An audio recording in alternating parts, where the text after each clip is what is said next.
E aí, como estamos sobreviventes ao quinto livro de Trono de Vidro, vocês estão bom? Vocês estão prontos pra gente conversar sobre esta festa junina que foi este livro? Oi, Karen, oi, Bianca, oi, Renata, boa noite. Obrigado, Renata, pelos 20 meses. 20 meses, hein, Renata, de você me aguentando aqui? Quem amou? Oi, Bruna, boa noite.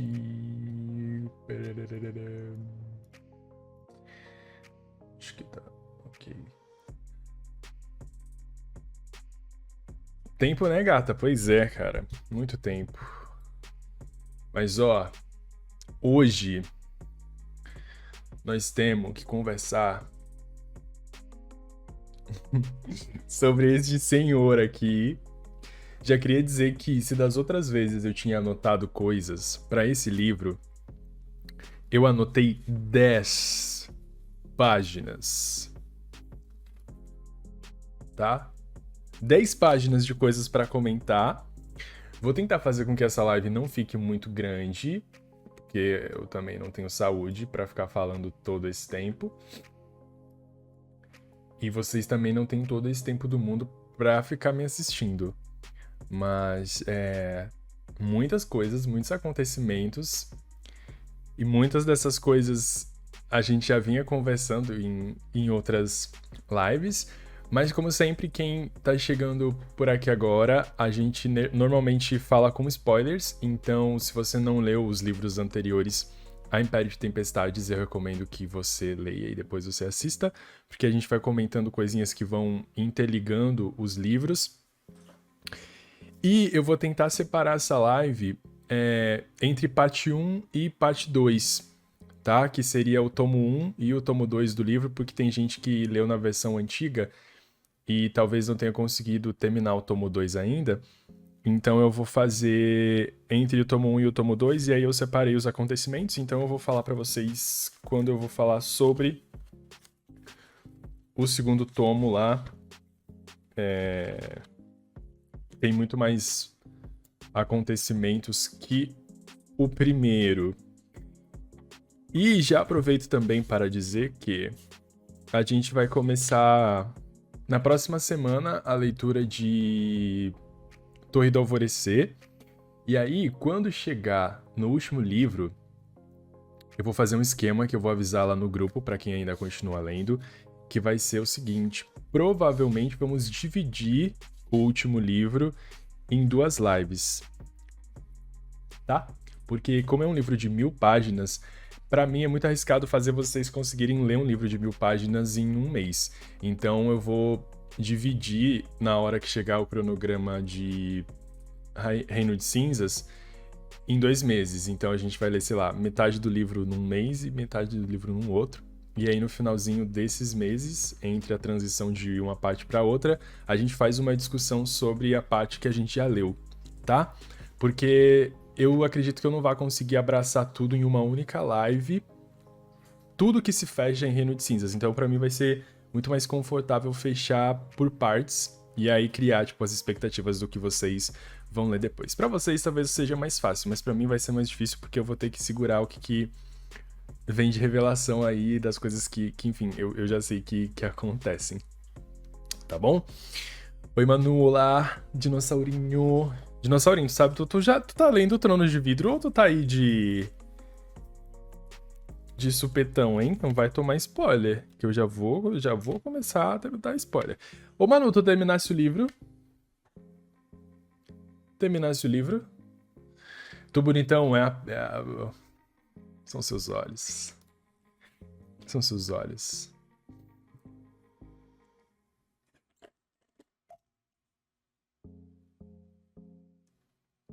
Eu vi muita gente que não acabou esse livro, bicho. O Gus não acabou. Tu leu 75% do livro? Que orgulho! 75% é bastante. Vou deixar no lurk pra não levar spoiler, tá bom. Eu tô aqui de sopetão porque parei exatamente nesse livro e não continuei, porque não lembrei mais nada da história.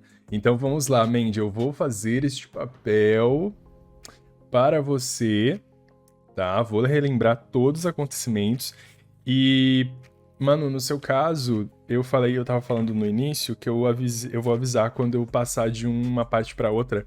Então, se você não quiser assistir a segunda parte, que você não leu tudo, aí eu vou avisar.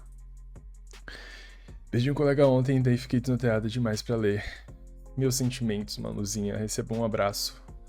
Um abraço carinhosinho, tá bom? Espero que fique tudo bem e que a live te ajude a se distrair um pouco. Bom, bora lá. Levando em consideração os últimos acontecimentos de A Rainha das Sombras, já se imaginava que em algum momento a gente ia ter um caos, né? A gente ia ter o encontro de todas as vertentes que chegaram no ponto final de Rainha das Sombras, e a gente tem isso nesse livro. Então, o prólogo ele já começa trazendo pra gente uma história que a gente não tinha tantos elementos antes, que era a questão da história da Helena. A Helena, ela é uma deusa, ela aparece no início lá de Trono de Vidro, então a gente sabe que ela tem essa conexão com a Aelin, que agora a gente usa esse nome, que é o nome que ela prefere ser chamada. Ela tem essa conexão com a Aelin e ela ajuda a Aelin, então, a vencer ali o torneio, mas ao mesmo tempo a gente não sabe que função ela vai ter dentro da história. Só que ela tem uma determinada importância. Tanto que depois de Trono de Vidro, depois do primeiro livro, a gente vai ter pouquíssimas participações dela dentro da história, então ela acaba sendo uma personagem que fica guardada pra gente, e aí quando a gente chega em Império de Tempestades, a gente tem o grande momento que vamos conhecer um pouco mais da história de Helena e de Brennan.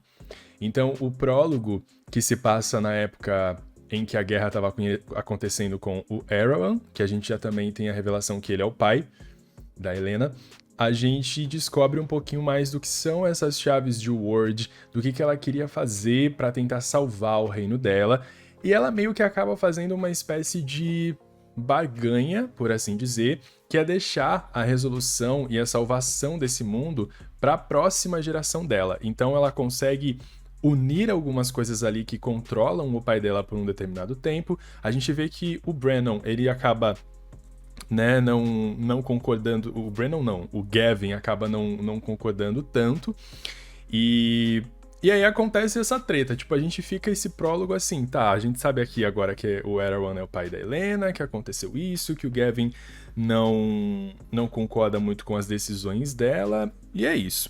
Passamos direto para o primeiro capítulo. O primeiro capítulo, geralmente os 2 ou 3 primeiros capítulos dos livros da Sarah J. Maas, no caso de Trono de Vidro, eles delimitam pra gente quem vão ser os protagonistas do livro. Então, o prólogo eu considero já como o primeiro capítulo. A gente tem a Helena, e ela é uma personagem que aparece muito no decorrer do livro, e depois dela a gente vem para um capítulo que é mais no presente, situado ali com uma personagem que a gente já imaginava que ia ter uma grande participação nesse livro, que é a Elide Locken.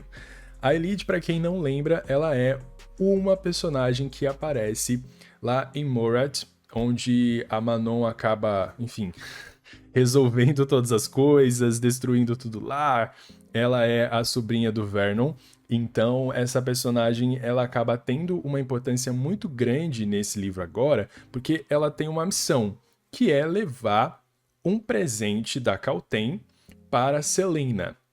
A missão dela agora é encontrar Celaena Sardothien, levar o presente da Kalten, mas ela também quer encontrar a Aelin, né? Porque, como a gente viu em Rainha das Sombras, a Aelin foi a criança que a mãe da Elide salvou. Então a Elide vai atrás disso. Só que ela está sozinha, manca, tadica. Com tudo que aconteceu lá em Morat, ela tá meio desnorteada, então ela acaba trilhando o caminho dela rumo a um lugar que ela nem sabe se existe ou se ela vai conseguir conhecer a Aelin de verdade. E dentro do núcleo da Elide, a gente é apresentado aí, no caso, ao interesse amoroso dela, né? que a Sarah sempre faz isso. Os capítulos, se vocês prestarem atenção, eles são divididos entre os núcleos amorosos. Então, o núcleo e o par dela é o Lorcan, e aí a gente tem na divisão do capítulo já um pouco do Lorcan observando ela. E ele também tá sendo caçado, né?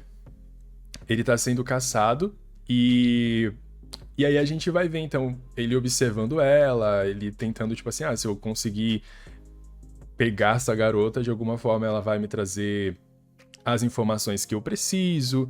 Enfim, os dois primeiros capítulos, eles se situam a partir desses personagens, e aí o terceiro já traz, então, a Ailyn e o Rowan, que são grandes protagonistas nesse livro, que protagonizam cenas, assim, muito icônicas, né?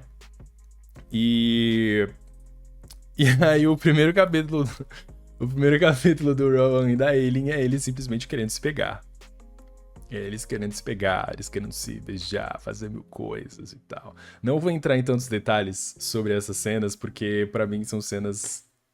Eu acho, primeiro, não me apetece essas cenas. Acho que elas quebram muito o ritmo do livro e...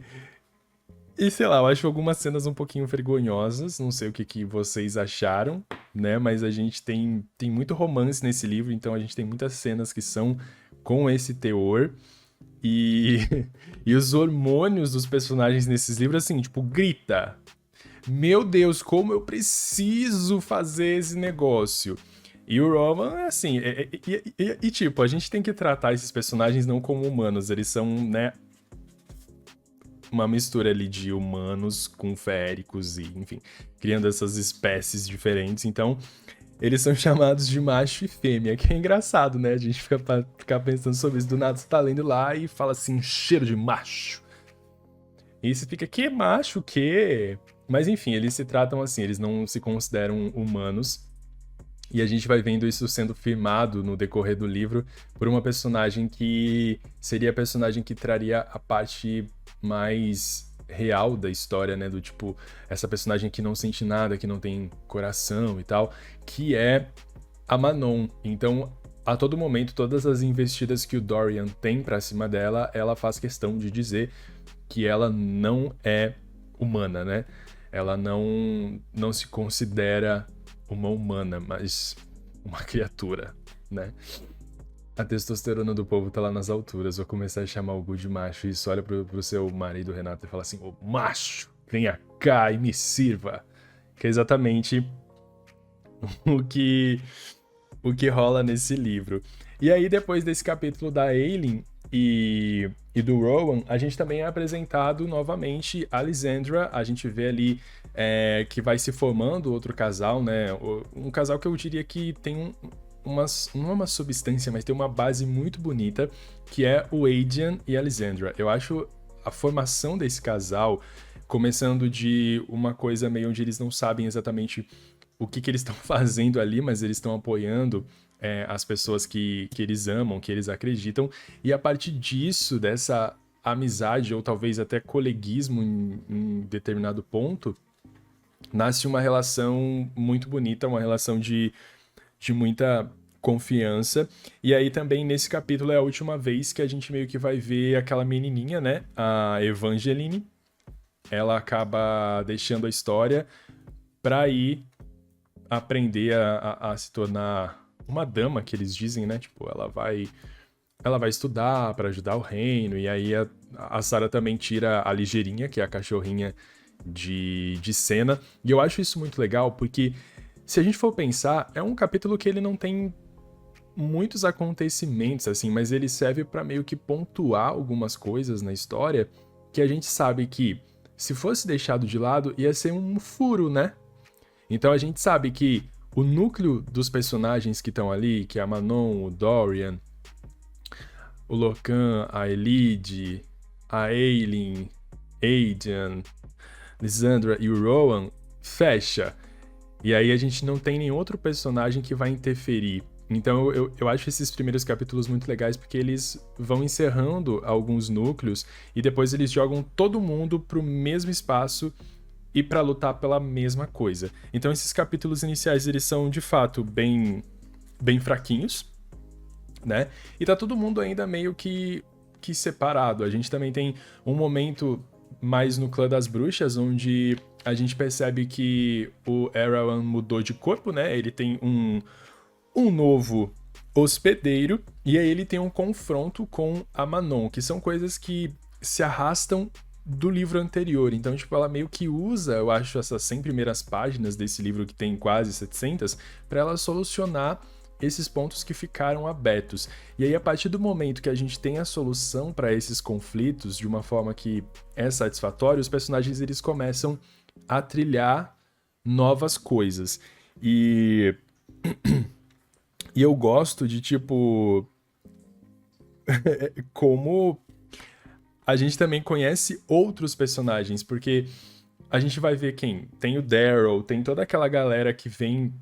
Porque a Aileen, ela tá num momento de formar a corte dela, né? Então ela acaba tendo que fazer reuniões com pessoas, pedir apoio, conseguir exércitos, porque o que ela tem, não tem como ela vencer uma guerra, né? Tá certo que, tipo, ela é herdeira do fogo, ela é portadora, herdeira de mala, não sei o quê, mas assim, sozinha ela não consegue lutar com todo mundo que vai vir, porque aí você tem Erawan, você tem Maeve de um lado, você tem os outros reinos que estão querendo conquistar mais territórios, você tem o Rolf, enfim, é muitas frentes que ela sozinha, mesmo poderosíssima, não consegue lidar com tudo. Então ela meio que vai tentar uma reunião com isso, e aí a gente vê que o pessoal tá totalmente fechado pra ela, assim, do tipo, a gente não vai te dar apoio, minha filha, você não é considerada a rainha aqui, no máximo você é uma princesa pra gente, e você vai ter que provar que você merece o nosso apoio.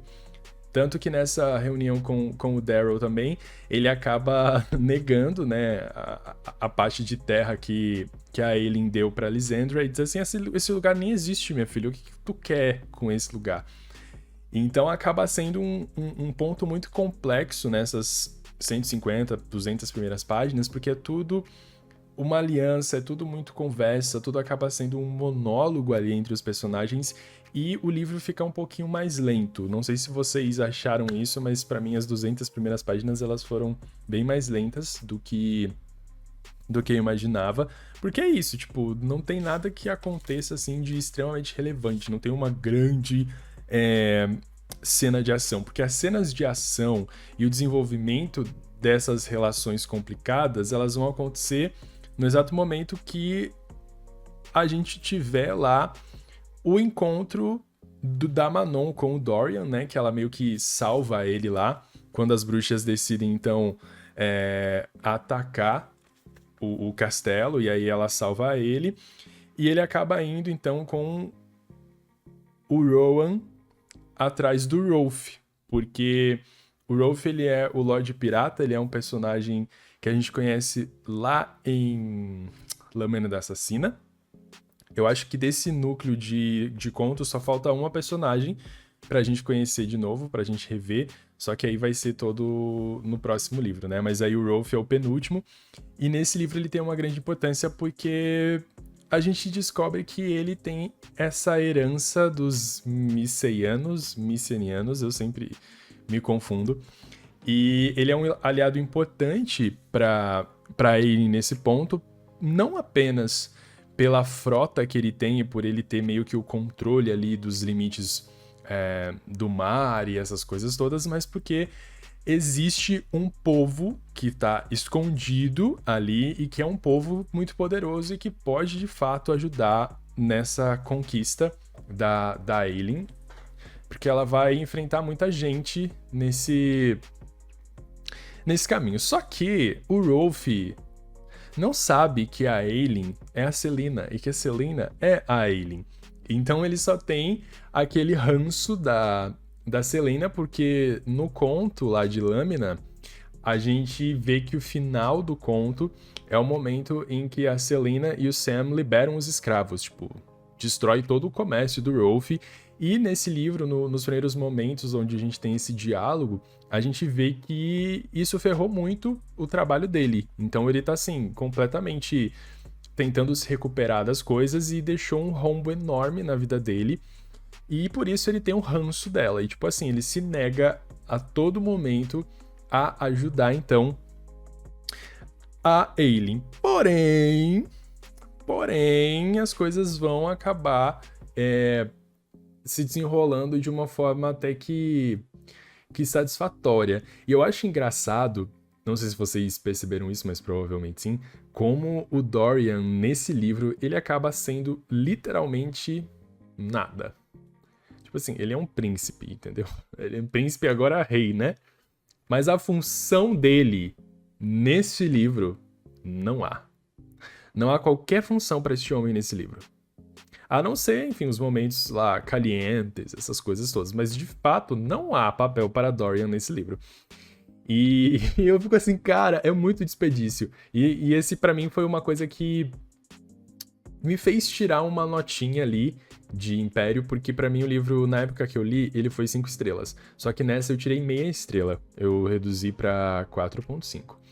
Porque eu achei principalmente o Dorian muito mal aproveitado. E aí uma saída que me veio na época que eu tava lendo, no momento que eu tava lendo, é que ela podia ter simplesmente jogado ele pro livro do Chaol, né? Tipo, coloca lá em Torre do Alvorecer, joga ele pra ir junto com o Chaol e com a Nesryn, porque aí você reduz um pouco mais o núcleo, porque eu entendo que é difícil você controlar quase 10 personagens e dar ponto de vista pra todo mundo a todo momento. E aí ele acabou ficando total, assim, subaproveitado na trama, tanto que um dos momentos que é mais besta, se você for parar pra pensar, é o momento que o Rowan tá salvando ele, levando ele lá pra enfim, conseguir conversar com o Rolf, e ele diz assim, cara, você não sabe nem usar a sua própria magia. Porque a magia do Dorian é uma magia que destrói ele por dentro. Então, tipo assim, quanto mais ele usa, mais essa magia destrói ele. Se ele não tiver o controle dela, ele pode morrer.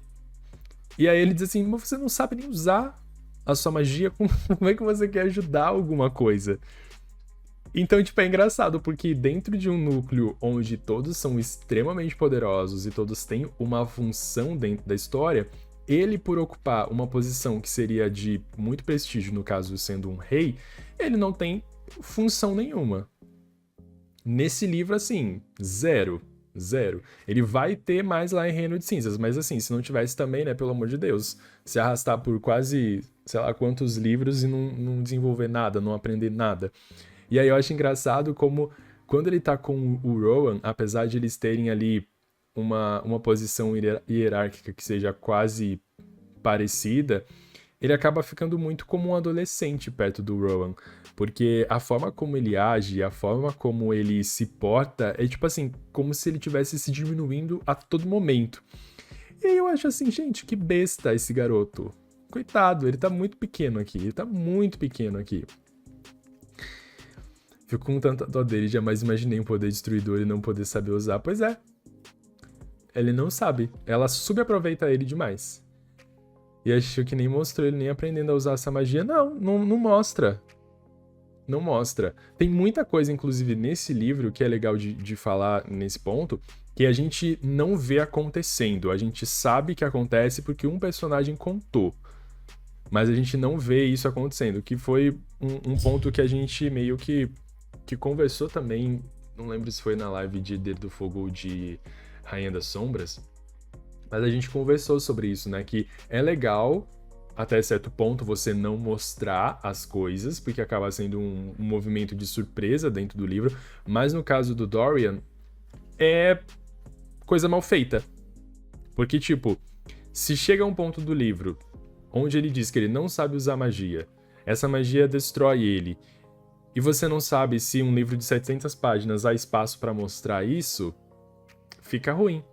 Que aí uma coisa que pra mim se reduz total quando a gente tem as cenas de relação sexual dos personagens.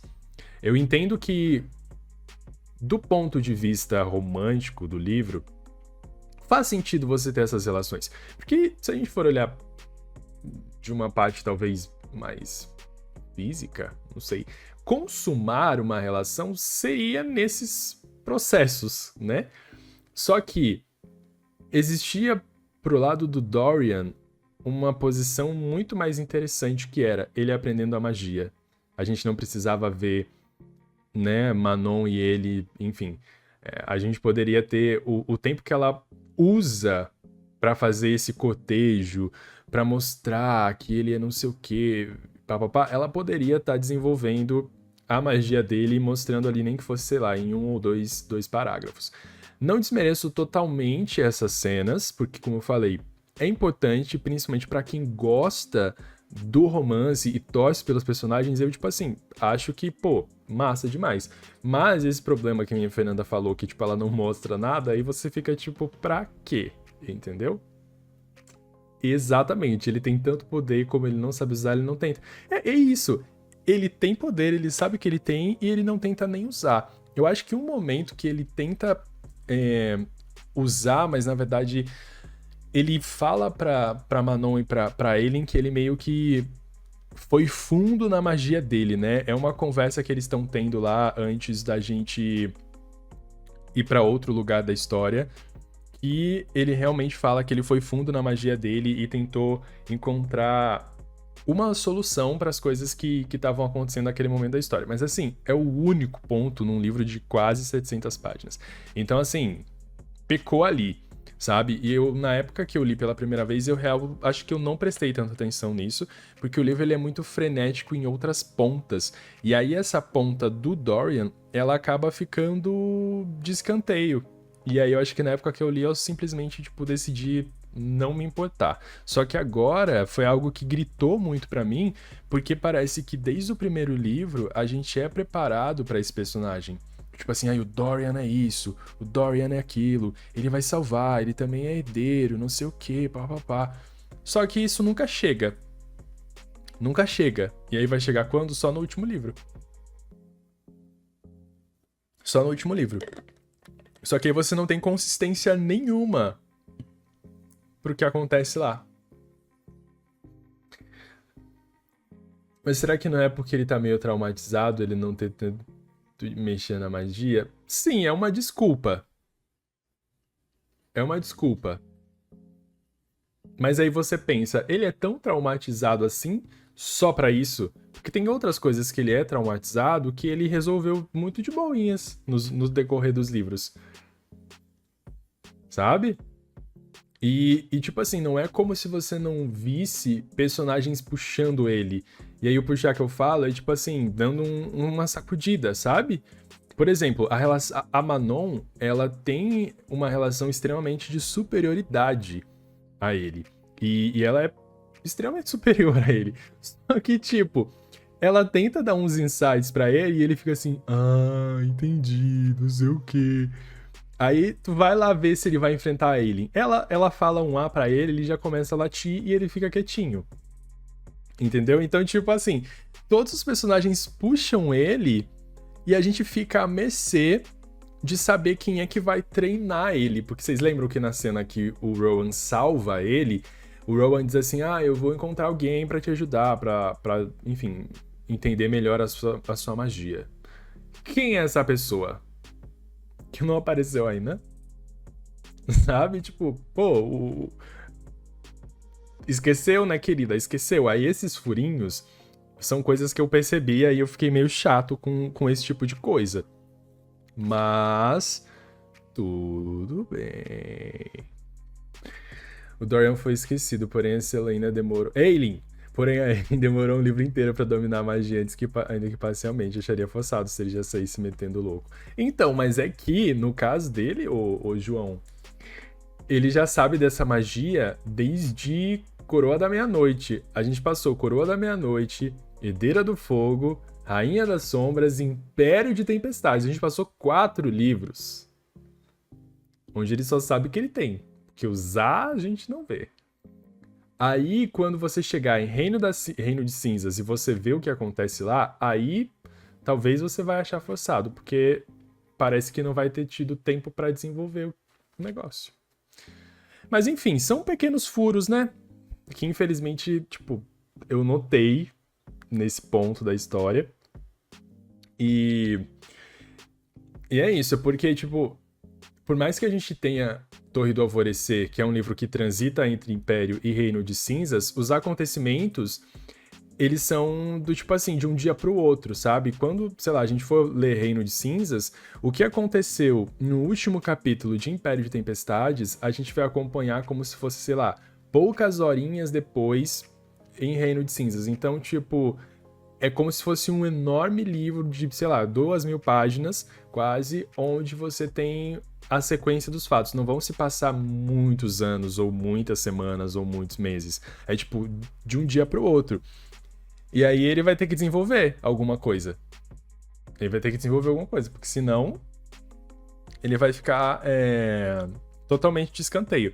Mas enfim, eu vou ficar caladinho, porque senão eu vou falar demais, tá? Eu vou falar demais. Mas um outro ponto que eu acho legal ainda nesse primeiro tomo do livro é nessa cena em que a Manon vai avisar o Dorian de que os exércitos estão indo, que o Erawan vai tomar tudo, que ela mata uma bruxa. Né? Ela mata uma Penas Amarela, se eu não me engano. E quando ela volta pro local onde a avó dela tá lá, onde o Erawan também tá, ela acaba sendo punida por isso, né? Porque as bruxas, por mais que existam os clãs, elas acabam não se ferindo de maneira injusta. Só se for, sei lá, num duelo e tal, e todo mundo tiver de acordo que alguém vai morrer, beleza. Mas numa investida assim, por, sei lá, prepotência e arrogância, como elas dizem que a Manon agiu, não é aceito. E como a Manon já tinha salvo uma Penas Amarelas... Penas Amarelas ou uma... Sangue... eu não lembro quem ela salvou no livro 3. Mas enfim, foi durante o torneio lá das Serpentes Aladas. Ela vai ter que pagar por essa vida que ela tirou. E aí elas dizem assim, ok, então a gente vai tirar sangue de uma pessoa das 13. E elas escolhem a imediata da Manon, que é a Astrid. E aí começa uma revolução no lado da Manon, porque ela não aceita isso. Ela não aceita que isso aconteça. E ela já tá meio que de saco cheio desde o livro 3 da avó dela, sendo extremamente prepotente e escrota, não sei o que mais, aquela velha chata. Então ela diz assim, vai ter que entregar a pessoa até o dia seguinte. Até o dia seguinte. E aí ela toma uma iniciativa que eu acho muito doida, mas que é, sei lá, pelo menos pra mim, a mais correta naquele momento, que é ela enfrentar a avó. E aí causa todo um rebuliço lá na história. Elas começam a brigar, e aí elas vão brigar de unha, não sei o que mais, sem espada, sem nada, é só na mão. E é um momento muito importante no livro, porque ele traz uma quebra para uma personagem que já tem um plano de fundo muito bom, que é a Manon, nessa questão de, tipo, ela não sabe quem é direito a família dela, de onde ela veio, ela só sabe que ela foi criada para ser assim, assim, assim. Depois ela conquistou a posição de líder alada, mas ao mesmo tempo nem todo mundo respeita ela. Aí ela tá vendo a avó fazendo negócios com uma pessoa que ela acredita que seja totalmente do mal, que ela tem ali um olhar diferente para um príncipe que é um bobão, mas que ela se sente atraída, e tem uma dívida com a Aelin porque salvou ela. E aí ela acaba então agredindo a avó, elas brigam lá, assim, na porrada mesmo. E o que acontece é, a gente descobre que a Manon nunca foi uma Dente de Ferro. A Manon é uma Crochan, que era as bruxas que ela caçou por muito tempo da vida dela. Então ela caçou a própria família, ela dizimou a própria família, sem necessariamente saber. E aí eu acho isso uma quebra dentro da narrativa da própria personagem, porque ela já tinha demonstrado pra gente, né, tipo, no livro anterior ela falava sobre isso, sobre como as bruxas não têm coração, como as bruxas não têm sentimentos, e você vê como essa jogada da avó pra cima dela faz com que pelo menos um pouquinho mais de humanidade se acenda dentro da personagem.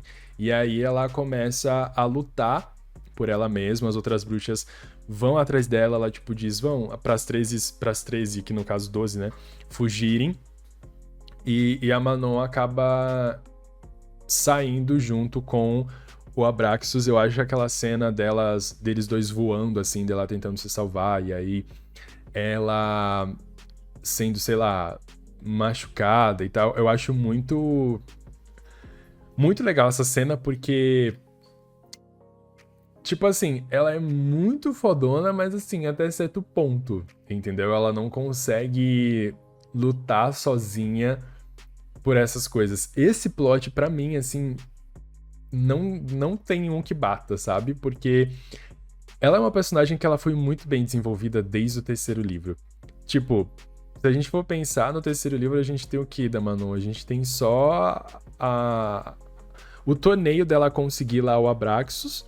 E é isso, a gente conhece um pouquinho da avó, um pouquinho das histórias das bruxas, mas não é um destaque. Aí no quarto livro vem todo um contexto, todos os plots, toda a relação dela com a Elide, as 13 já ajudando o Aaron. Nossa, tipo, eu acho fantástico. E aí nesse terceiro livro parece que assim, véi, é tipo tiro, porrada e bomba do lado dela.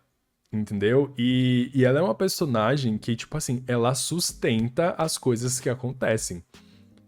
Tem vezes que, tipo, eu fico assim, não sei qual das duas eu prefiro. Se eu prefiro a Aileen ou se eu prefiro ela. Porque elas são personagens que são tão protagonistas das próprias histórias que você acredita em tudo que elas fazem. Sabe? Tipo, não resta dúvida de que essa personagem é boa o suficiente pra fazer o que precisa ser feito. Então eu amo demais essa batalha com a avó, né? Porque essa velha é simplesmente insuportável. Insuportável. Aqui, eu tinha até anotado do Dorian sendo bundão. Ah, e... Enfim, eu vou mudando, né, de personagem aqui. Tem um momento nesse livro também, nessa primeira parte, quando a gente vê uma conversa do Adrian com a Lysandra, onde eles falam, na verdade, sobre como os deuses moldaram as pessoas, né?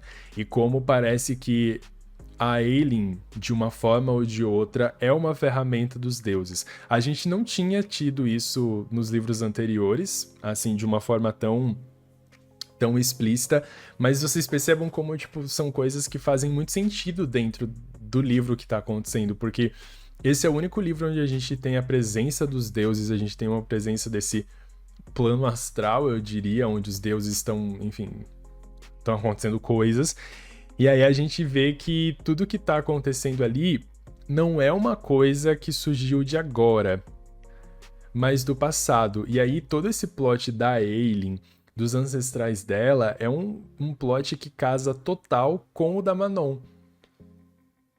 Porque a Manon também foi usada como uma ferramenta pela avó para destruir as outras. Mesmo ela sendo mestiça, mesmo ela tendo o sangue Crochan e o sangue das Dentes de Ferro, ela foi usada. Então é engraçado não, tipo, é interessante de ver como cada um desses personagens, eles não necessariamente são protagonistas das próprias histórias, mas eles servem como uma ferramenta para algo maior. E a Sarah não deixa isso tão explícito nos livros anteriores. Ela, tipo, joga pouquinha coisa, sabe? Do tipo assim, uma conversinha aqui, a deusa interferindo minimamente ali, mas assim, uma coisa muito de trás. Só que aí nesse livro vem todo esse plot dos deuses e, tipo assim, tem um plano de fundo bizarro de cada deus querendo uma coisa, eles usando um de outro jeito. Enfim, eu acho muito interessante esse controle que a autora tem em relação a tudo que ela vai fazer, porque você percebe que, tipo, não é uma coisa que, sei lá, ela tava escrevendo, surgiu do nada. É uma coisa que, tipo, ela planejou muito tempo antes, porque tem umas faíscazinhas nos livros anteriores, e aí você vai juntando cada uma dessas pecinhas até chegar nesse, e culminar em discussões e conversas como essa, que você simplesmente diz, bom, é isso. É isso que é pra ser, entendeu?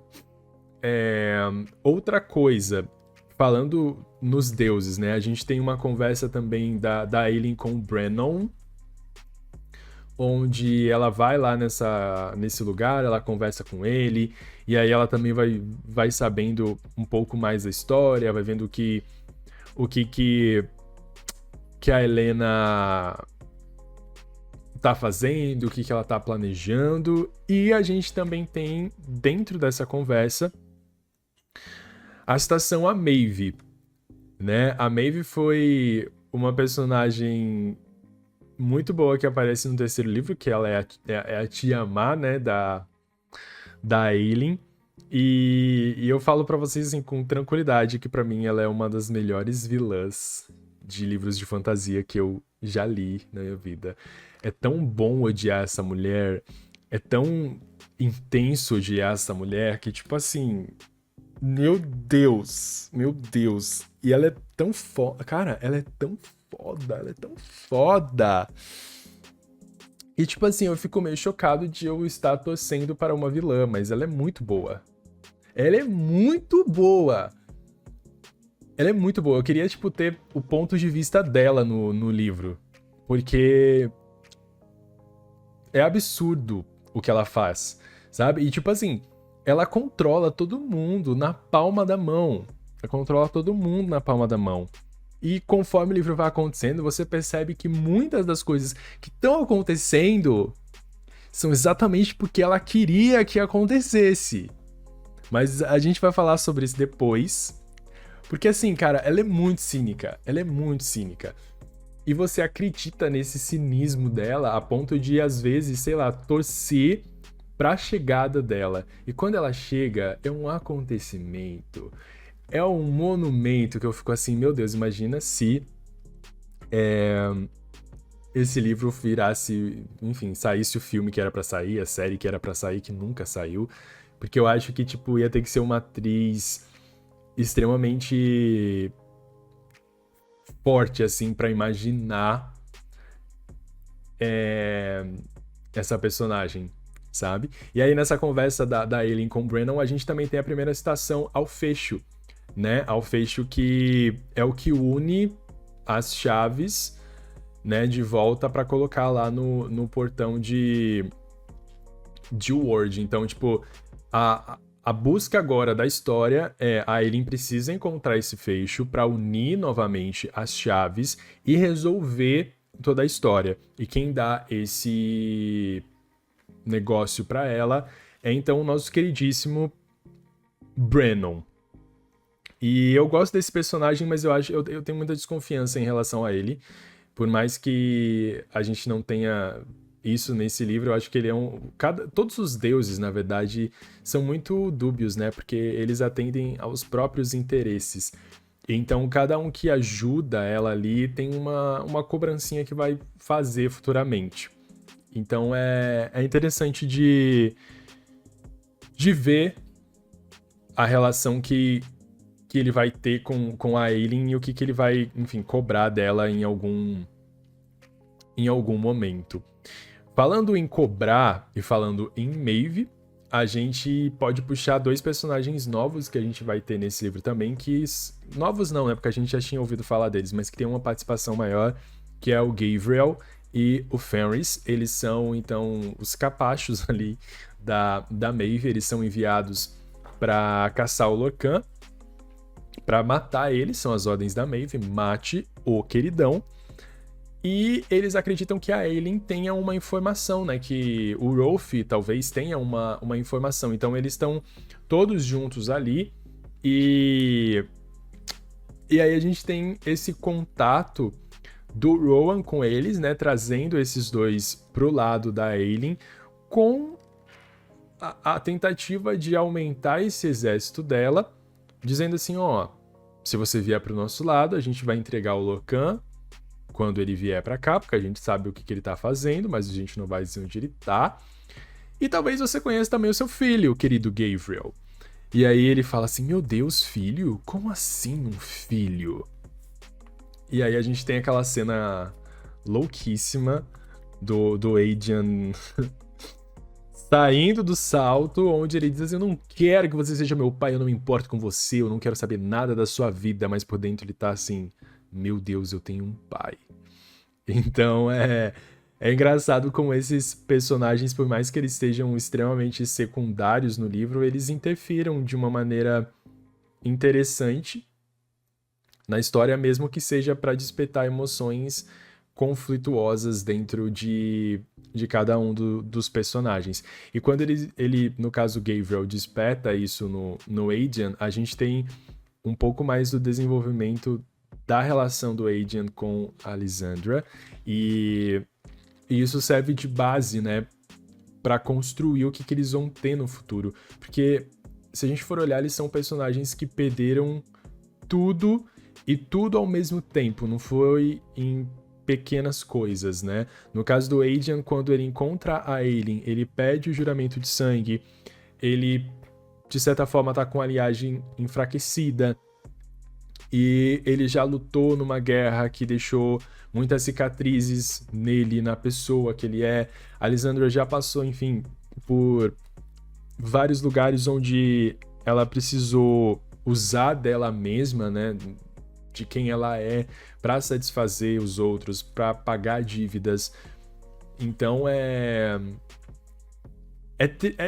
a história dos dois é triste, mas na tristeza dos dois eles constroem um laço que eu acho muito bonito. Eu acho um laço muito forte. Para mim é um laço que ele não é um laço criado pelo destino, né, como no caso da Aileen e do Rowan, que é o Kahanan, a questão deles serem, enfim, parceiros, mas um laço que é feito de uma forma muito natural e com um simbolismo muito bonito, a ponto de talvez essas pessoas elas sejam tão machucadas internamente, tão sozinhas, que nessa solidão elas se encontram e constroem um lugar seguro para as duas. Então eu acho essa relação deles muito bonita, porque é uma relação de confiança, não é uma relação baseada apenas na questão da química sexual, por exemplo, como muitos dos personagens têm esse primeiro enlace, assim, né, de desenvolver as coisas, mas é algo muito bonito, tanto que ele pede pra Lysandra ir junto com ele, né, pra conversar com o pai, e ela vai. Então eu acho muito legal essa relação dos dois.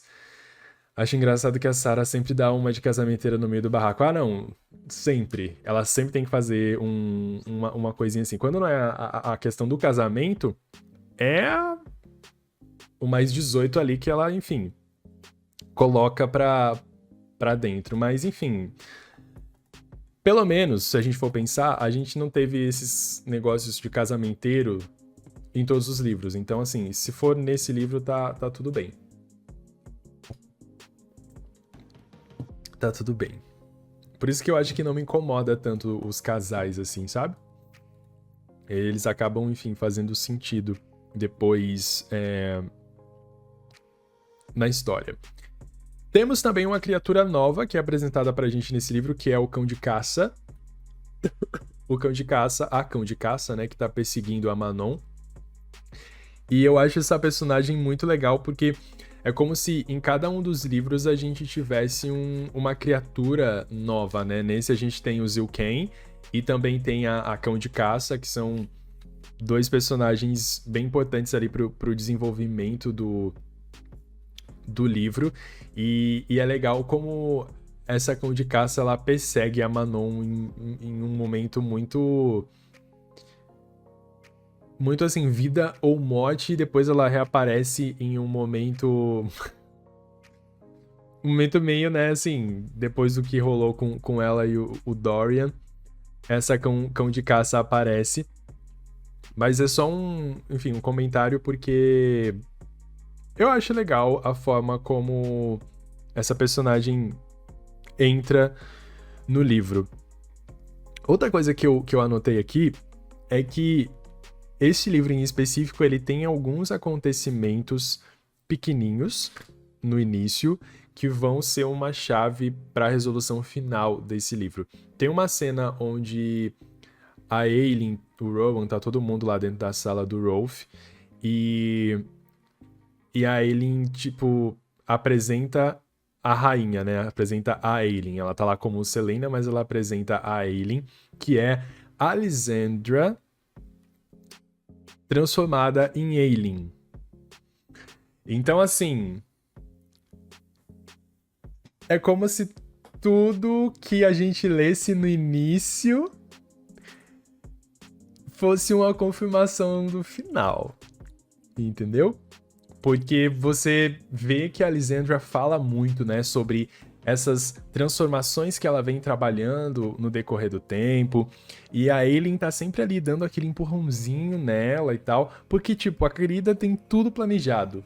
Ela pensou em tudo o que vai acontecer nos próximos dias. Então eu acho, assim, fenomenal essa cena. Pra mim, cara, é tipo, muito bom, porque fazia muito tempo que a gente não via a Aileen sendo a Selena, né?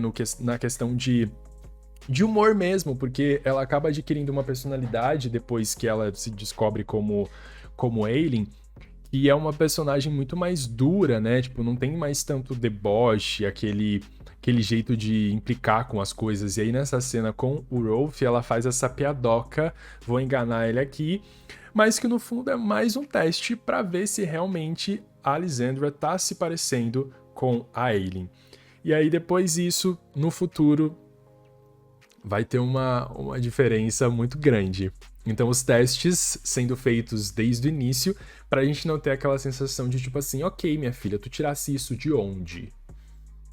Né? Então tem todo um fundo ali de contexto pras coisas. E aí, nesse quesito de piadocas, teve uma que eu precisei anotar, que é logo depois dessa cena, onde o Adrian tá do lado de fora e a Alessandra chega, e aí eles estão, acho, escorados numa parede, e ela abraça ele, e aí... Sério, eu achei tão vergonhoso ler isso.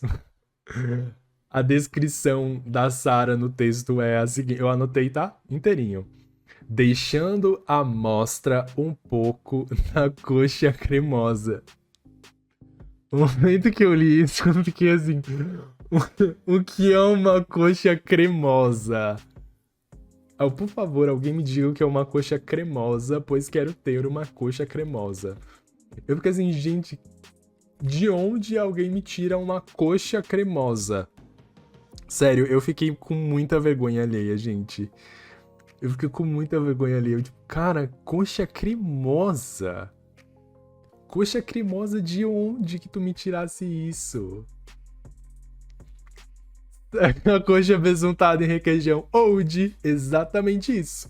Exatamente isso. Eu achei vergonhoso. Tem outras cenas que são muito vergonhosas. Enfim, nos momentos que ela fala sobre as partes dos machos ali, mas a coxa cremosa, assim, me pegou demais. A coxa cremosa eu achei, assim, o ápice da vergonha alheia.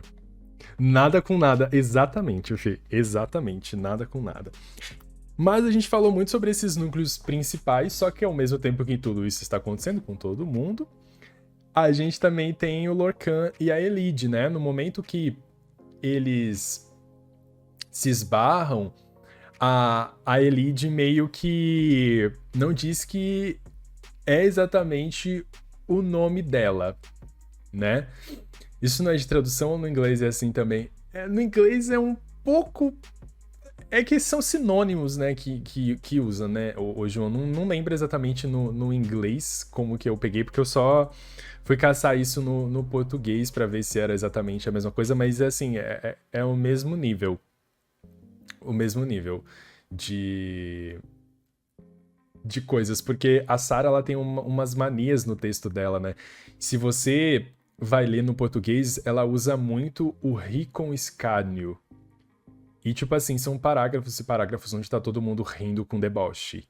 E ela usa o escárnio, escárnio, escárnio. Então é problema de escrita dela mesmo. São umas coisas que nem a tradução às vezes consegue tirar muito, sabe? Mas depois eu olho no inglês, porque eu só fui procurar a tradução e nem marquei no inglês aqui pra pra te dizer, mas eu pego e jogo lá no grupo depois como ficou no inglês, mas não deve ter muita diferença, não. Sobre a Elide, a Pob da Elide.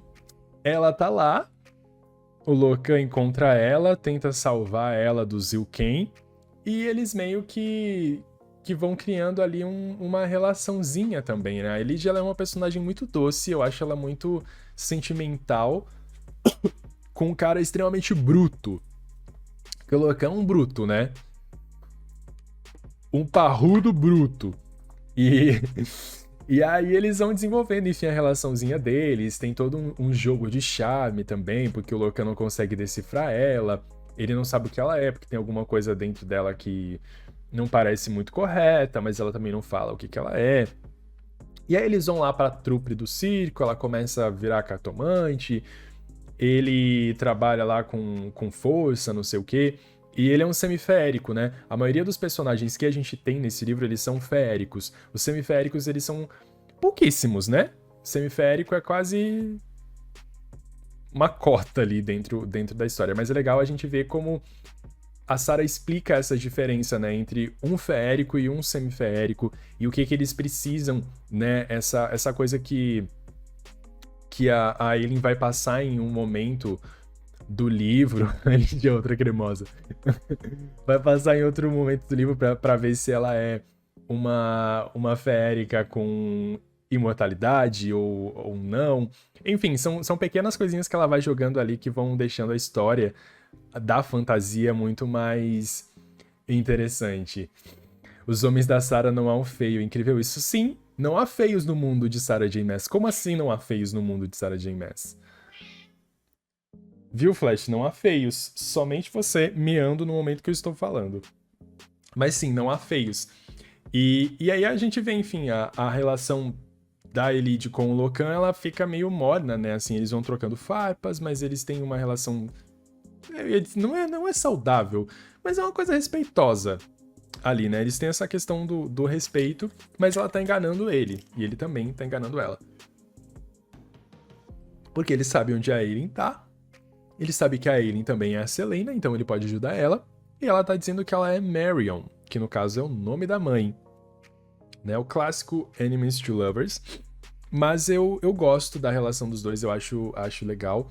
E aí quando o tio da Elide encontra ela lá com o Zilken, eles acabam fugindo, né? Eles fogem e vão de encontro, então, a Aileen. E aí eles já se entendem no sentido de, eu sei o que você é e o que não é. Chega de mentiras, chega de coisas. Aí nesse ponto o Locan já tá apaixonadinho por ela. A Elide já tá sentindo coisas também. Enfim, clássico casal que precisa se desenvolver também.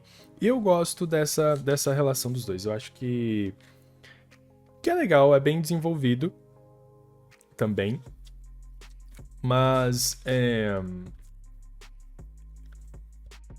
eu acho que de todos os personagens que a gente tem, ela é a que é mais preparada pro final, assim, pro que vai acontecer no final de Império mesmo, né? E depois, peraí, cadê? Calma aí.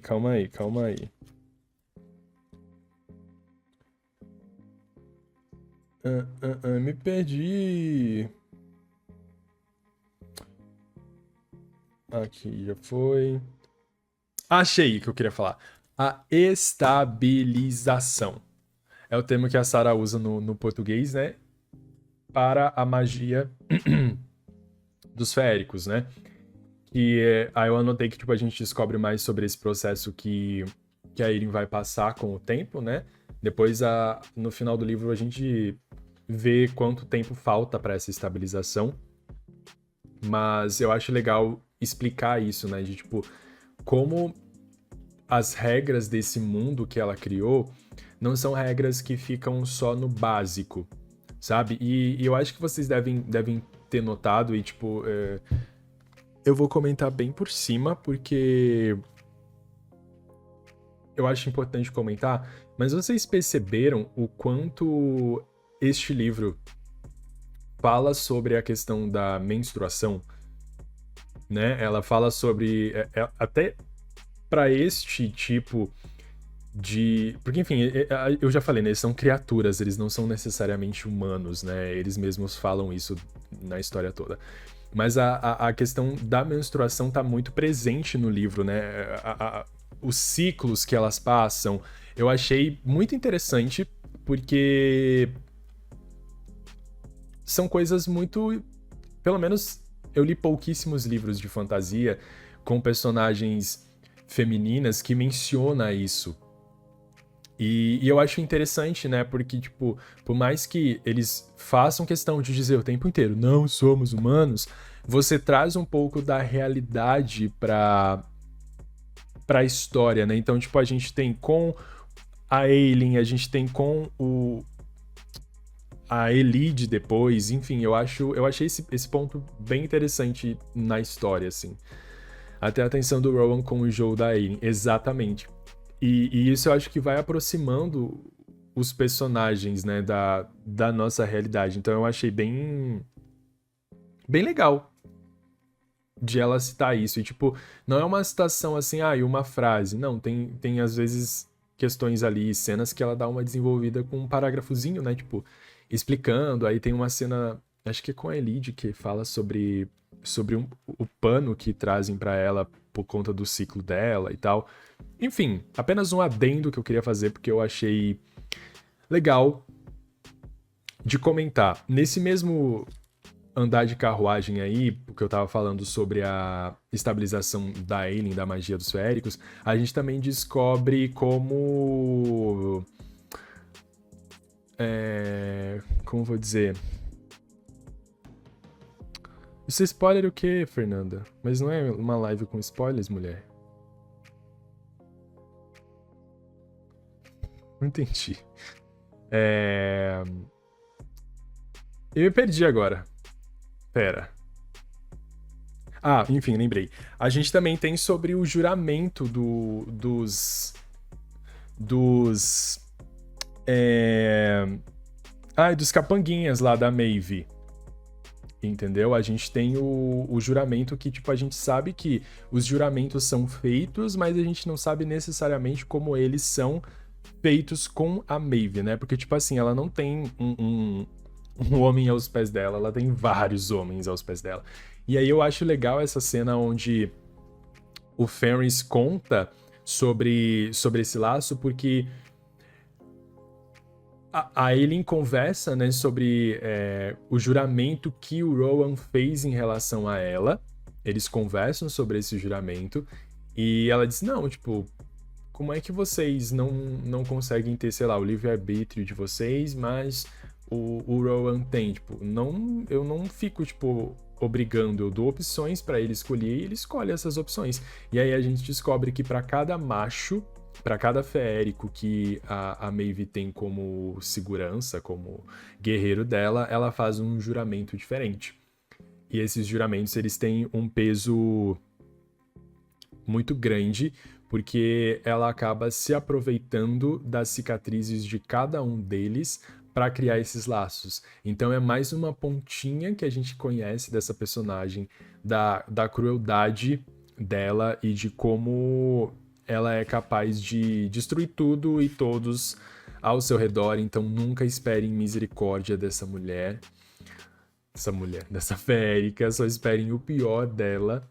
E é legal porque, tipo assim, o pior dela não tá nem nesse livro. O pior dela ainda tá por vir. E eu acho essa cena onde esse pior vem, assim, ó, maravilhosa. Depois disso, eu passando literalmente por todos os acontecimentos, a gente começa a ver mais movimentação ali com o Rolf, né? De tipo, ok, vamos ajudar. Aí a Aileen diz assim, eu sei que você é miceniano, não sei o quê. E ele diz assim, não, esse povo não existe mais. Esse povo não existe mais. Mas eles acabam fechando ali uma espécie de acordo. Aí vai todo mundo pro barquinho. E se inicia uma das melhores cenas desse livro também, que é a cena que acaba, de certa maneira, até trazendo um pouco mais do nome do livro, o Império de Tempestades. Que é a cena no navio, né? Eles precisam agora ir em direção a outro lugar para encontrar este fecho. Só que o caminho até esse lugar ele é um pouco complicado. E aí a gente tem, para mim, mais um show de Lisandra virando o dragão marinho. Eu acho essa cena muito boa. Muito boa. Essa cena, assim, ó, é tudo, porque ao mesmo tempo em que a Lisandra tá usando essa magia dela de se metamorfosear, a gente também tem uma outra demonstração da magia da Ailyn. E também trazendo aí uma conexão com o final deste livro. Porque nessa cena no navio, a Ailyn diz que ela precisa de uma âncora. Porque ao mesmo tempo em que ela está desenvolvendo e descobrindo mais da magia dela, assim como a magia do Dorian, é uma magia que, se ela usar demais, ela vai colocar fogo em tudo. E ela precisa de uma âncora. E no caso dos feéricos, a âncora seria o ferro. Então ela fica lá aprisionada ao ferro e usa a magia dela aos poucos, enquanto a Lisandra tá, tipo, dando o nome dela, tá fazendo tudo, tá matando os bichos lá. E aí tá todo mundo em cima do navio. Toda essa cena do navio, pra mim, assim, ó, é de aplaudir, porque, tipo, não é só uma cena muito boa onde acontecem muitas coisas, mas é uma cena muito cinematográfica. Você consegue, tipo, visualizar todas as coisas acontecendo e a gente tem o ponto de vista da Lisandra, tipo, embaixo d'água, vendo os bichão lá indo atrás dela, ela matando, ela tentando se salvar, ela achando que vai morrer, ela não sei o quê. Enfim, essa cena, cara, é assim, de aplaudir. E também, juntando nesse momento, a gente vê a demonstração da magia da Ailyn com o Rowan. Porque o Rowan, ele é o Kahanan dela, né? Então, o laço que eles têm para além dele servir ela é um laço onde ela consegue extrair a magia dele, né? Tipo, ela utiliza a força, a magia dele para conseguir despertar dela, porque a magia da Ailyn é uma magia muito antiga. E ela não tem todo o controle. Então ela usa não só o ferro como âncora, mas o Rowan como âncora também. Então ela se conecta a ele. E eu acho muito bonita essa cena porque, tipo, vai mostrando, assim, ela indo cada vez mais fundo na magia e, tipo, ele dizendo, vai com calma, vai respirando, é agora, não sei o quê. E ela completamente desesperada, lidando com tudo. E aí é óbvio que a gente ia ter que ter um momento onde ela se descontrola total, né? Onde ela usa tanto o poder dela que ela acaba abrindo, de certa maneira, uma porta e alguém chega, que é outra deusa que a gente ainda não conhecia, mas é a Deanna, e a Ailyn, por intermédio desta queridona, acaba queimando tudo para além. E eu gosto de como essa personagem, essa deusa se comporta dentro dela, né? Porque a gente vê que ela é uma deusa perversa, né? De certa maneira, mas ela também diz o que a Ailyn precisa fazer. Então, pra mim, essa cena do barco, que eu sou que nem a Renata, assim, tipo, não sou muito fã de cenas em navios e tal, embarcações, mas eu acho essa cena tão boa, porque não é só uma personagem que se destaca, mas todo mundo ali meio que tem um papel importante, sabe? Não. Achando que a Alessandra ia morrer. Não só você, como o Adrian também achou que ela ia morrer, né? Que ele fica total desesperado. Porque ela não volta, ela não volta, ela não volta. E ele fica assim, meu Deus do céu, onde ela foi parar? Mas ela consegue voltar. Toda machucada? Toda machucada. Mas ela consegue voltar. Vocês lembram também que a gente tem uma citação a alguém importante nesse livro, que é o Sam. A Selena, a Ailyn cita ele, eu acho bem legal, assim como a Sarah, tipo, não deixa o querido morto, sabe? Ela faz questão de toda vez trazer o Sam um pouquinho pra gente sofrer e não esquecer que ele morreu. E, finalizando a primeira parte do livro e, assim, o primeiro tomo deste livro, a gente tem quem indo ao encontro de Aelin e companhia, ela mesma, Manon Bico Negro, chega e agora o nosso exército, todas as pessoas que de fato importam para essa história, estão juntas. O Abraxos leva a Manon para um lugar seguro, né? Ela pede para ele levar ela para um lugar seguro, porque ela tá, enfim, com a barriga toda zoada, toda machucada lá por causa da avó. E o Abraxos leva ela, então, para o navio onde está Aelin, Rowan, Aedion, Lysandra. Enfim, Abraxos fazendo tudo mais uma vez, eu amo ele, amo demais. E o livro acaba, então, com... O livro acaba, não. A primeira parte do livro acaba com a Manon caindo na água e todo mundo dizendo assim, não atira, não atira, não mata, não mata. E aí a gente vai para a segunda parte e, consequentemente, o tomo 2. Então, quem não leu o tomo 2 inteiro, cuidado, que agora eu vou entrar na segunda parte e aí eu vou falar mais spoilers. Nossa, eu fui muito legal com vocês que não leram, viu? Foi muito legal. Eu anotei aqui o que acontece em cada uma das cenas. Eu também li Na verdade, eu tinha os e-books da época que eu li e já tava tudo separado, assim. Mas essa parte que a Manon chega no barco, eu acho interessante porque a Aelin começa a tratar ela como prisioneira, né? A primeira coisa. Ela diz assim, não vai escapar, minha filha. Não vai escapar de mim, não. Então ela trata ela como prisioneira, aí a Manon fica presa lá no negócio do navio. E aí, ao mesmo tempo, obviamente que o Dorian ia fazer todo o charme dele. Aí eles ficam se chamando, ai, bruxinha, ai, príncipezinho. E aí eles têm um momento lá de tensão sexual entre os dois, eles se beijam, eles se pegam, indo pra lá, não sei pra cá, pra lá e pra lá. Enfim, aí a gente vê o quanto eles estão apaixonados um pelo outro, mas eles não sabem, tipo, lidar entre si, sabe? Eles não sabem lidar entre si, então meio que ficou uma coisa um pouco desengonçada da relação dos dois. E, enfim, eu acho fofo, mas, tipo assim, nem orna em alguns momentos, fica meio esquisito. Mas é isso, tipo, eles ficam ali tentando alimentar ela, depois conversando com ela, até que o Dorian decide que vai conversar com a Aelin pra, tipo,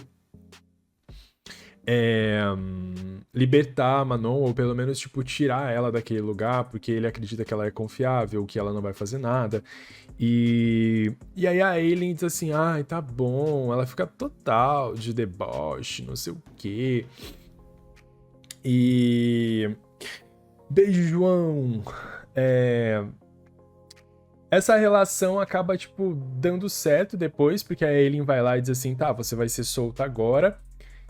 E quem está atrás? Isso mesmo, a Cão de Caça se transformou no Fenris, e aí rola toda uma lutinha lá, uma brigazinha, pau quebrando a barraca e tal. E aí esse início da segunda parte, ele é um pouco mais paradinho, né? Ele demora aí pra direcionar as coisas, porque a gente só sabe que ela tá indo atrás desse fecho, mas o que ela vai fazer ali nesse ponto, a gente ainda não tem muita noção, né? E sim, ela faz isso pra não perder o Dorian, né? Mas eu acho engraçado que, tipo, ela debocha, né? Ela fica assim, gente, logo um príncipe com uma bruxa. Eu acho muito boa essa parte, porque ela não acredita que eles possam ter qualquer relação. E os dois estão super apaixonados já. Ele, pelo menos, né? Porque ela não. Ela tenta não demonstrar as coisas, que a Manon ela é muito prática, ela tem esse lado mais frio das coisas, mas você vê que o Dorian ele tá totalmente entregue. Ele tá assim, ai meu Deus, a minha. A minha bruxinha! Eu amo a construção do mundo da Sarah, mas se for resumir, o livro ia ter um terço do tamanho. Sim. Sim. Ela demora, né, pra fazer isso. Sei bem. Sei bem.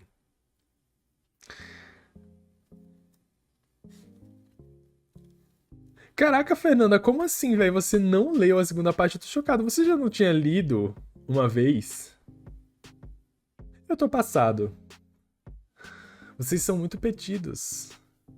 Mas eu acho que vai pro YouTube sim, em algum momento. Eu não nem postei a de Rainha das Sombras porque, sei lá, me deu preguiça. Aí eu fiquei assim, nem sei se as pessoas estão de fato vendo isso.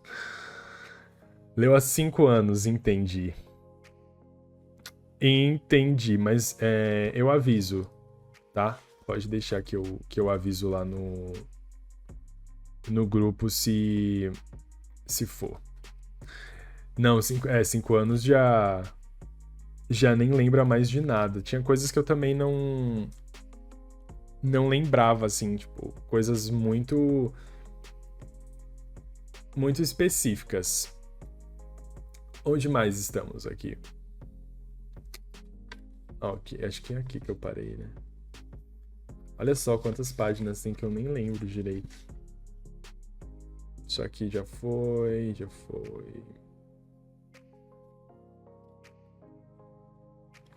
Isso também já foi. Tá. Aí, todo mundo está unido para um bem maior agora. Né? Todo mundo está unido por um bem maior. A Manon acaba contando pra Aelin sobre, enfim, essa tragédia que aconteceu com a avó, sobre ela ser mestiça, sobre todas as pessoas que ela já matou. Ao mesmo tempo, a relação dela com o Dorian tá indo de certa maneira bem, né? Eles estão quase se pegando, eles estão naquele será que se pega, será que não se pega? O Dorian totalmente assim torturando a Manon, deixando a Manon a Manon com vontades, deixando a Manon com vontades. E é engraçado porque, tipo, eles são um casal bonitinho, assim, eu gosto muito deles, porque é um bobão com uma mulher pica das galáxias. Porque a Manon, assim, é perfeita, perfeita.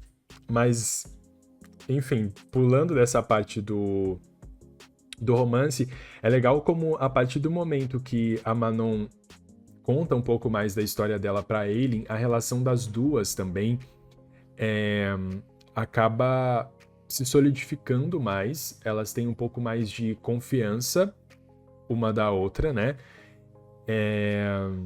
Totalmente Sunshine e a outra Midnight Rain. Elas acabam tendo essa relação de confiança e aí vai todo mundo pra cima pra resolver o que precisa ser resolvido. E como a Manon é também uma herdeira, né? Ela tem um passado aí muito interessante dentro da história. Um dos momentos que eu já tô literalmente pulando pra esse momento que pra mim é um dos mais legais do livro, antes da Elide encontrar com a Aelin, é o momento onde a gente tem a conexão dessas duas personagens se firmando, né? Porque, tipo, elas vão pra um plano astral, que é a sequência ali dos capítulos 63, 64, 65? Acho que é isso, é essa sequência, 64. Que é um capítulo que vai conectar totalmente com o prólogo, que é meio que a continuação ali da história da Helena, a continuação da história do Gavin, enfim. E aí a gente vê que a Rhiannon, que é a antepassada da Manon, foi uma pessoa que ajudou a Helena, né? Ajudou a Mala, todo mundo ali a ter essa questão toda. E no final a ligação da Manon com a Aelin é muito importante. Porque elas vão se entender só como Bombastic Side Eye. Exato. E eu gosto dessa parte porque é uma parte onde a gente vê que todos aqueles personagens que a gente estava acompanhando desde o primeiro livro, eles foram usados pelos deuses. Né? Porque a desculpa que a gente tem é a Helena não conseguiu resolver o que precisava ser resolvido, então ela deixou para a próxima geração dela resolver. Sabe aquela coisa de, não consigo fazer isso hoje, vou deixar pra fazer amanhã. Só que foi com outra pessoa, com outra linhagem. E aí hoje tá todo mundo simplesmente pagando pela burrada da querida. E a Helena, ela é tão filha da mãe que ela não usa apenas a Aileen, a linhagem dos Ash River. Ela usa quem? A Nehemia. Vocês lembram de Nehemia? Vocês lembram de Nehemia? Beijo, Manu. Bom final de semana. Vocês lembram da Nehemia? Então, a querida também foi usada. Nehemia é uma personagem que aparece como uma ajudante, digamos assim, uma pessoa que vai ajudar a Selene a partir do segundo livro. E aí, enfim, depois ela morre e tal. Só que a gente não sabe exatamente o fim de onde ela veio necessariamente, se ela tinha alguma interferência, só que a Selena tinha essa dívida com ela. E aí, nesse plano astral das coisas, com esse olho de Helena, onde elas encontram, então, esse espelho lá dentro dessa caixa, né, desse coisa, e elas conseguem essa conexão com a Helena. E aí a Helena conta tudo, que usou todo mundo. E aí todo mundo fica puto, de tipo assim, então foi você, seu filho da mãe, que estragou a minha vida. E brigas pra lá, brigas para cá, tudo se resolve, nada se resolve, porque as coisas acabaram ficando muito mais intensas do que se imaginava, né? Esse poço, esse fecho, ele acaba não sendo tudo dentro da história. Eu lembro e fiquei, caramba, Helena, agora deu cara. Sim, porque você pensa assim, eles já estão totalmente ferrados na história. Não, eles vão se ferrar ainda mais. Porque, claro, que existem outras formas de ferrar estes personagens que não somente desta. E, enquanto a Manon e a Aileen estão lá dentro, conversando com a nossa queridíssima Helena, conhecendo tudo, descobrindo a ligação das duas, que tudo foi planejado para as linhagens delas se cruzarem de tempos em tempos. Quem tá chegando? Isso mesmo. Maeve. A coisa tá pegando fogo lá na praia. Mas antes da Maeve chegar, a gente tem a aparição de outra personagem que é dos contos, que é a Ansel. Ela chega também com um exército, né, pra ajudar todo mundo. E aí as coisas começam a ficar um pouco complexas, porque ninguém vai ganhar, né? A gente já sabe que ninguém vai ganhar, todo mundo vai perder. Só que as perdas são muito maiores do que as vitórias. Porque depois que a Manon e a Aileen saem de lá do olho de Helena, do espelho, e voltam pro plano normal, elas acabam vendo a Maeve chegar. Começa a pancadaria. E é flecha pra lá, e é coisa pra cá, e é não sei o que mais, papapá. Enfim, mortes acontecendo, tretas acontecendo, exército se formando. Sim, só lembrei o que ela mencionou do exército. Exato. Na época que eu li, eu já nem lembrava. Mas nessa que eu fui reler, eu lembrei porque eu fiz questão de, tipo, anotar cada um dos personagens que apareciam nos contos e em qual livro eles apareciam, né? E aí, quando a Ansel chega, ela xinga a Manon não, a Aileen, elas dão uma piadinha, e aí elas dizem assim, tá aqui o seu exército, tudo que você queria. E ninguém sabe exatamente como a Aileen conseguiu isso, mas ela fez tudo por trás dos panos e resolveu todas as coisas. Então eu gosto de, tipo, como essa cena no pântano, né, ali, ela é significativa. E vocês nem notaram, mas todas as cenas que já aconteceu, né, de, tipo, a consumação da Manon já aconteceu nesse tempo. A consumação da Aileen com o Rowan também já aconteceu nesse tempo. Então, assim, estou pulando essas cenas, tá? Porque a gente não precisa conversar sobre isso, mas nessa altura a gente já descobriu que o Rowan e a Aileen são parceiros. Mas uma coisa que eu acho interessante nesse ponto da história que tá se acabando é a entrada triunfal da Maeve, né? Porque ela entra desfilando. Ela entra barbarizando tudo. com outros machos atrás dela, com outros feéricos, porque todo mundo que ela mandou pra ir atrás da Ailyn e do Lorcan, ninguém fez nada. Ninguém fez absolutamente nada.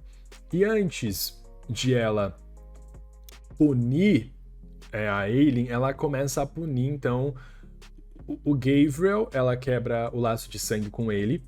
Ela quebra o laço de sangue também com o Ferris e depois com o Lorcan. Todo mundo que ela tinha como laço de sangue, ela quebra e deixa eles ali na miséria, porque essa quebra de laço é meio que uma vergonha para os machos féricos. Então ela quebra todos esses laços de sangue com todo mundo. O Rowan está de outro lado, né? Tá lá lutando, então assim, ele não pode ajudar ali nas coisas.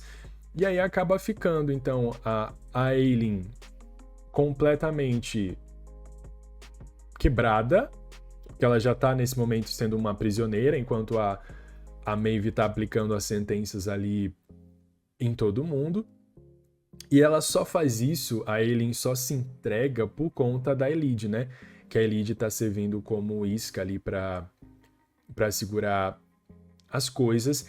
E é outro momento muito interessante da história, porque por a Manon e a Ailyn saberem do que elas são capazes e do que é esse laço que as duas têm, a Manon acaba, então, meio que dando um pezinho na bunda, assim, da Ailyn, dizendo, olha, Maeve, a gente não precisa brigar. Essa briga não é minha, essa briga é da querida ali. Deixa eu ir embora com a Elite e você se resolva com a sua filhinha. A sua filhinha não, a sua sobrinha. E aí a gente vê todo o borogodó acontecendo, todos os laços sendo quebrados, pegando as pedras, tudo mais. Essas coisas das pedras eu acho assim, tudo, porque a Maeve é tão besta que ela não percebe essa passagem das coisas, né? E então ela só tá com vontade de punir todo mundo mesmo, e ela acaba perdendo este momento. E aí a Manon sai com a Elite, as coisinhas lá que a Ailyn deu pra ela no bolso, e a gente entra, pra mim, numa das partes mais intensas deste livro, que é a parte das chicotadas.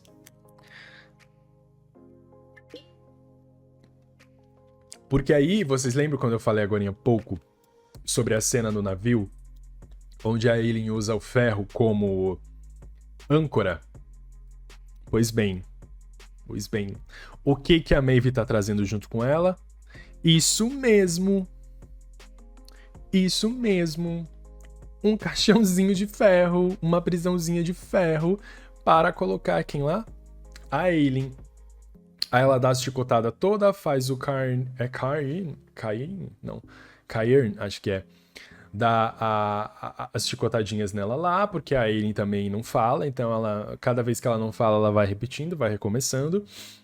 E aí ela fica nessa prisão, nesse caixão de ferro. E o livro, na parte da Ailyn, termina ali, né? Eu acho que é uma cena muito pesada, porque além da gente descobrir esse lado extremamente péssimo da Maeve, a gente vê que muitas das coisas que aconteceram ali, ela planejou, né? Ela planejou o encontro da linhagem do Rowan com a linhagem da Ailyn, porque os filhos deles seriam extremamente poderosos a ponto de governar um império, né? Tudo ali ela alinhou para que acontecesse do jeito que ela queria. Então não são só os deuses que estão brincando com esses feéricos, que estão usando eles como ferramentas, mas uma deles também está usando, né? E aí a gente vê toda a história ficando extremamente redondinha, porque a história da Helena, do Erewhon, a Manon, Ailyn, tudo se alinha com a história da Maeve, a traição da irmã, sabe? Tipo, tudo da história vai se encaixando. E aí você percebe que o livro, ou enfim, o universo de Trono de Vidro, ele foi extremamente bem planejado, porque as coisas, elas se encaixam tão perfeitamente que você não duvida de nada. Você só aceita e diz, bom, é isso aí. E aí você tem esse final extremamente épico da história, né? Onde tudo tá muito bem desenhado para um grande final. E quando os pontos se ligam, dá, pelo menos para mim, assim, tanto nessa segunda vez como na primeira, dá uma explosão na cabeça, assim. Porque são tantas coisinhas pequenas que você vai recebendo durante os livros que quando acontecem você não dá tanta importância. Mas, num final onde elas se conectam, você fica assim: parabéns. E o Rowan totalmente arrasado. Agora ele vai passar um bom tempo assim, né? Inclusive, Reino de Cinzas eu acho bem pesado por conta disso.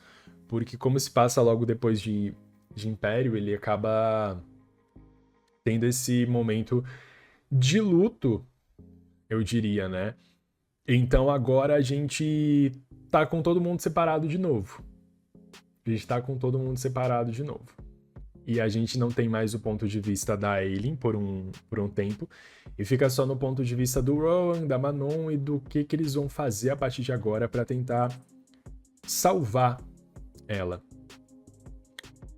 Foi aí que eu pensei que a Dona Sarah é boa mesmo, sim.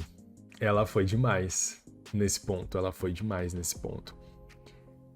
Eu até queria falar sobre essa questão de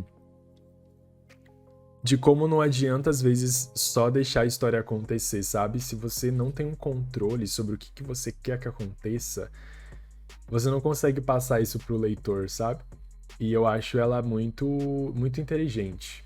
Muito inteligente. Até essa ponta aí da Lysandra virando a Aileen, eu acho legal, porque desde o início desse livro, a gente teve aquela reunião, enfim, da Aileen com o Daryl, onde ele fala sobre a importância de uma figura para o seu povo, de uma figura que demonstre esse poder e esse controle, essa organização e etc. E aí a Aileen pensa assim, isso sem a gente ver esse ponto de vista, né? A Aileen pensa assim, bom, eu posso perder, eu posso sumir, eu posso desaparecer em qualquer momento durante essa guerra. E se os meus aliados não tiverem a minha presença e a minha figura ali, eles não vão confiar no Rowan, eles não vão confiar no Aedion, que foi um príncipe deposto.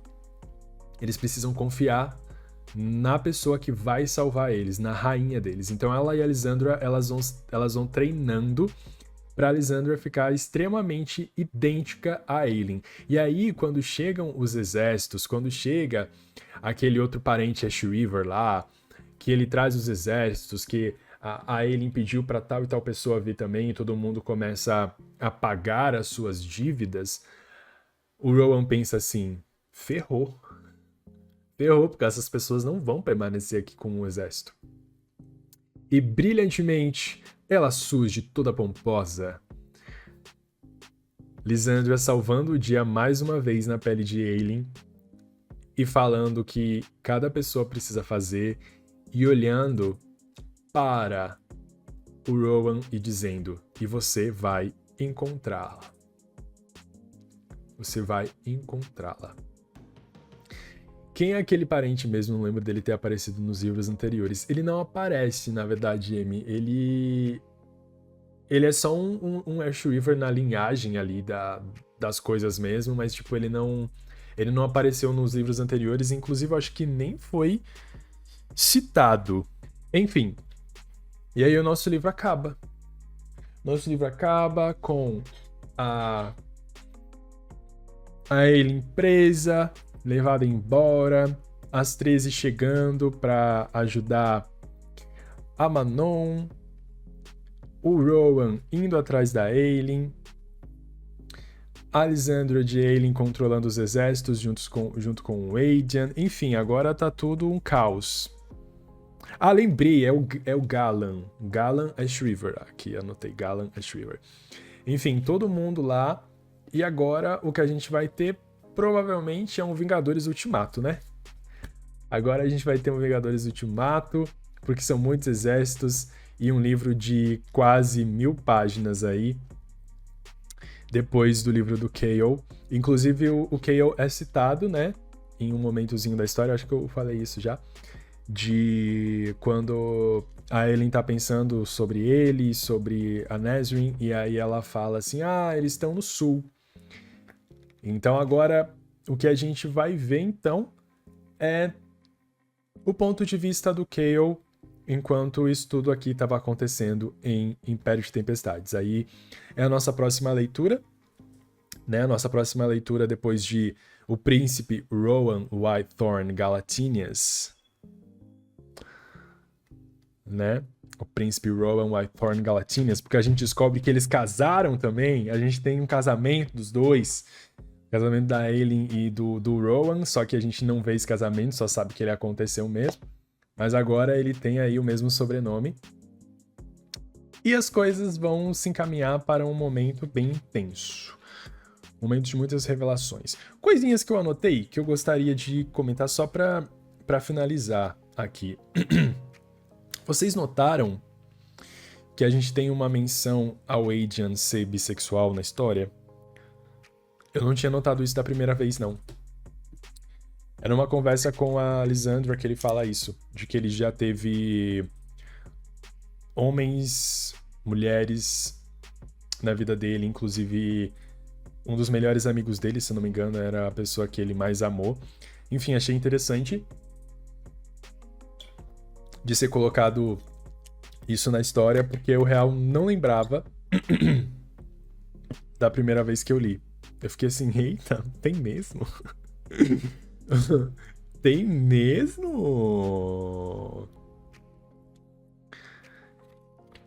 Fiquei meio assim, nossa, Sarah J. Maas, quem diria? Um povo animado aí na sua história. O que mais que eu tenho pra comentar? Quebrou os juramentos com todo mundo, fugiu com as chaves. Lysander guiando todos para a Terra 100. Acho que era isso. Só os casais, né? Depois que também se formou. Enfim, agora a gente aguarda um grande final para essa série. Não sei se vocês estão empolgados para esse final. Vários LGBTs. LGTBs, isso. Eu gosto muito do final, eu gosto muito de Reino de Cinzas. Mas para quem tá lendo da primeira vez, eu acho que a expectativa deve ser muito maior, né? Porque o terreno é todo armado ali e você espera que atinja as suas expectativas. Então eu espero que atinja as de vocês, mas posso dizer que para mim é um livro muito emocional, assim, ele é um livro muito triste, muito pesado, porque esse final da Aelin, ele é repetido por muitas e muitas páginas. Então ele acaba sendo um negócio, sabe, meio forte de ler, assim. E é um livro sufocante também. Enfim, tudo de ruim acontece nesse livro, então aguardem. Por isso que eu acho legal também a gente dividir, né, por partes por mês pra gente ler, porque aí não torna a história tão indigestível, indigerível, sei lá, indigesta, porque são muitas coisas, muitos acontecimentos, muitas tretas a serem resolvidas. Indigesta, obrigado, Renato. Mas acho que vocês vão gostar. Então agora, pra quem quiser começar o Torre do Alvorecer, pode começar, tá? Eu devo começar sempre, sei lá, na última semana do mês, antes da nossa live, pra poder anotar tudo. Mas tenham paciência, porque ele é um livro lento. E ele é todo do ponto de vista do Chaol. Então, boa sorte pra quem não gosta dele. Mas não pulem esse livro, tá? Porque esse livro ele tem um acontecimento babadeiro no final que mexe ainda mais com toda a história, tá? Meu Deus, o acontecimento final de Torre do Alvorecer é assim, como dizem os gays, babilônico. Aqueles, né? Eu me tirando do negócio. É babilônico demais o final de Torre do Alvorecer. Assim, é um dos momentos que eu mais gritei na minha vida lendo. Porque ele é um livro, assim, que você já imagina que vai ser chato por conta do Chaol. Ele ser um pé no saco, ele tá com dor, ele tá doente, ele tá machucado lá, tá indo procurar uma cura, e ele vai ficar se dramatizando o tempo inteiro, e você fica assim, meu Deus, que garoto insuportável, ai, que chato, não sei o que, papá. Só que quando vem o terremoto de acontecimentos, tu fica assim, bicho, que loucura a mente dessa mulher. Porque, tipo, se vocês acharam que as coisas se entrelaçaram e se encaixaram aqui, é porque vocês não sabem o quanto vai se encaixar ainda com esse próximo livro. Porque tem uma peça solta aí. Tem uma peça solta nessa história das coisas. Eu quase dei um nome. Nas coisas que estão acontecendo. E essa peça vai se encaixar. E aí vai ser uma loucura, uma coisa assim que... Ai, que delícia! Enfim, podem começar a ler. Não esqueçam, de novo, é um livro lento. Então, assim, se preparem se vocês demoram pra ler um pouco mais. E aí a gente discute lá no final de julho o livro. Tá bom? Talvez em agosto, dependendo de se as pessoas terminaram ou não terminaram. Tá? Mas leiam com calma, acho que vocês vão gostar. Só não esqueçam que, tipo assim, muitas das coisas que vão acontecer em Torre do Alvorecer, elas são reflexos daqui, porque tá acontecendo ao mesmo tempo, tá? Tudo tá acontecendo ao mesmo tempo, então pode ser que fique tipo uma coisa assim, mas eu já sei que isso aconteceu lá, eu já sei que isso aconteceu lá. Porque da mesma forma que eles ficaram pensando no Chaol aqui, o Chaol vai estar pensando neles no livro dele, entendeu? Então, tipo, pode ser que isso acabe sendo chatinho em algum momento pra vocês, mas passa, tá? E aí, em Torre do Alvorecer, a gente também vai ter uma personagem que muitos de vocês eu sei que gostaram da época que a gente leu Lâmina da Assassina. E é a última personagem dos contos que a gente vai ter. Reino de Cinzas, vocês vão ler quando? Então, cá, a minha ideia é que a gente leia em agosto, tá? A gente comece a ler em agosto, só que por ser um livro muito grande, eu vou dividir em 2 meses. Então, a gente lê a primeira parte... Eu não lembro nem quantas partes esse livro tem, eu preciso ver. As primeiras partes em agosto, faz uma discussão, e aí em setembro a gente termina e discute. Na minha cabeça vai ser isso. Tá? Mas faltam 2 livros pra gente acabar a LC. Quem diria, hein? Nem eu sei como eu diria, mas eu disse. Conseguimos. Estamos conseguindo. Só os guerreiros agora que vão passar de Torre do Alvorecer, os vitoriosos, e vão ir para um livro de 1000 páginas, tá? Tenho certeza que vai ser um dos maiores livros que vocês vão ler esse ano. Tá indo super rápido, você achou, Karen? Eu às vezes acho que tá demorando demais. Eu às vezes fico assim, meu Deus, não acaba mais. Tô esperando muito um final icônico. Eu acho muito icônico. Eu tenho uma memória afetiva com o Reino de Cinzas muito engraçada, porque na época que saiu o Reino de Cinzas, eu e a Tami, a gente já era amigo. E a gente conversava muito. Eu recebi áudio da Tami chorando. Se eu não me engano, foi um áudio dela chorando, ou ela falou que chorou. E aí eu disse assim, que nada, amiga, chorar o quê? Aí eu fui ler e eu comecei a chorar muito também. Pesadíssimo o final. Caraca, você leu em 5 dias o trambolhão de 1500 páginas. Quem conseguir e quiser ler Reino de Cinzas de uma vez, pode ler. Mas eu vou fazer assim mais porque talvez nem eu consiga ler 1000 páginas de uma vez, sabe? Mas, enfim, a gente resolve isso depois.